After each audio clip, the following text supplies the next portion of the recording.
Évangile de Jésus-Christ selon saint Jean. Il arrive ainsi à une ville de Samarie, appelée Sychar, près du terrain que Jacob avait donné à son fils Joseph, et où se trouve le puits de Jacob. Jésus, fatigué par la route, s'était assis là, au bord du puits. Il était environ midi. Arrive une femme de Samarie, qui venait puiser de l'eau. Jésus lui dit, « Donne-moi à boire. » En effet, ses disciples étaient partis à la ville pour acheter de quoi manger. La Samaritaine lui dit, « Comment? Toi qui es juif, tu me demandes à boire, à moi, une Samaritaine. » En effet, les Juifs ne veulent rien avoir en commun avec les Samaritains.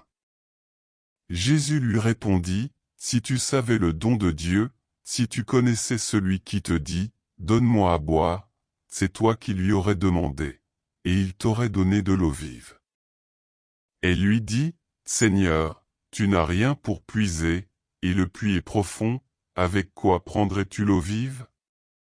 Serais-tu plus grand que notre père Jacob qui nous a donné ce puits, et qui en a bu lui-même, avec ses fils et ses bêtes? » Jésus lui répondit, « Tout homme qui boit de cette eau aura encore soif, mais celui qui boira de l'eau que moi je lui donnerai n'aura plus jamais soif, et l'eau que je lui donnerai deviendra en lui source jaillissante pour la vie éternelle. » La femme lui dit, « Seigneur, donne-la-moi, cette eau, que je n'ai plus soif, et que je n'ai plus à venir ici pour puiser. » Jésus lui dit, « Va, appelle ton mari, et reviens. » La femme répliqua, « Je n'ai pas de mari. » Jésus reprit, « Tu as raison de dire que tu n'as pas de mari, car tu en as eu 5, et celui que tu as maintenant n'est pas ton mari.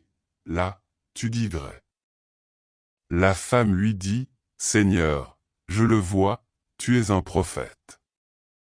Alors, explique-moi, nos pères ont adoré Dieu sur la montagne qui est là, et vous, les Juifs, vous dites que le lieu où il faut l'adorer est à Jérusalem. » Jésus lui dit, « Femme, crois-moi, l'heure vient où vous n'irez plus ni sur cette montagne ni à Jérusalem pour adorer le Père. Vous adorez ce que vous ne connaissez pas, nous adorons, nous, celui que nous connaissons, car le salut vient des Juifs. Mais l'heure vient, et c'est maintenant, où les vrais adorateurs adoreront le Père en esprit et vérité, tels sont les adorateurs que recherche le Père. Dieu est esprit, et ceux qui l'adorent, c'est en esprit et vérité qu'ils doivent l'adorer. » La femme lui dit, « Je sais qu'il vient, le Messie, celui qu'on appelle Christ. Quand il viendra, c'est lui qui nous fera connaître toutes choses. » Jésus lui dit, « Moi qui te parle, je le suis. » Là-dessus, ses disciples arrivèrent, ils étaient surpris de le voir parler avec une femme.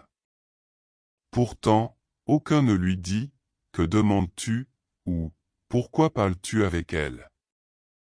La femme, laissant là sa cruche, revint à la ville et dit aux gens, « Venez voir un homme qui m'a dit tout ce que j'ai fait.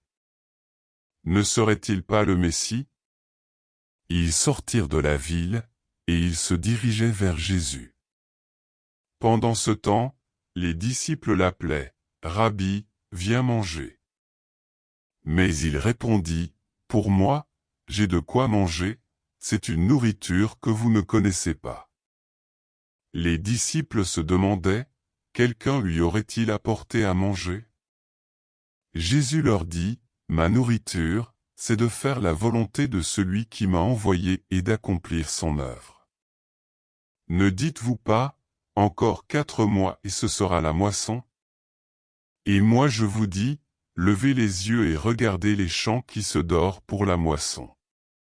Dès maintenant, le moissonneur reçoit son salaire, il récolte du fruit pour la vie éternelle, si bien que le semeur se réjouit avec le moissonneur. Il est bien vrai, le proverbe, l'un sème, l'autre moissonne. Je vous ai envoyé moissonner là où vous n'avez pas pris de peine, d'autres ont pris de la peine, et vous, vous profitez de leurs travaux. Beaucoup de Samaritains de cette ville crurent en Jésus, à cause des paroles de la femme qui avait rendu ce témoignage, il m'a dit tout ce que j'ai fait. Lorsqu'ils arrivèrent auprès de lui, ils l'invitèrent à demeurer chez eux. Il y resta 2 jours. Ils furent encore beaucoup plus nombreux à croire à cause de ses propres paroles, et il disait à la femme, « Ce n'est plus à cause de ce que tu nous as dit que nous croyons maintenant. Nous l'avons entendu par nous-mêmes, et nous savons que c'est vraiment lui le Sauveur du monde. » Acclamons la parole de Dieu.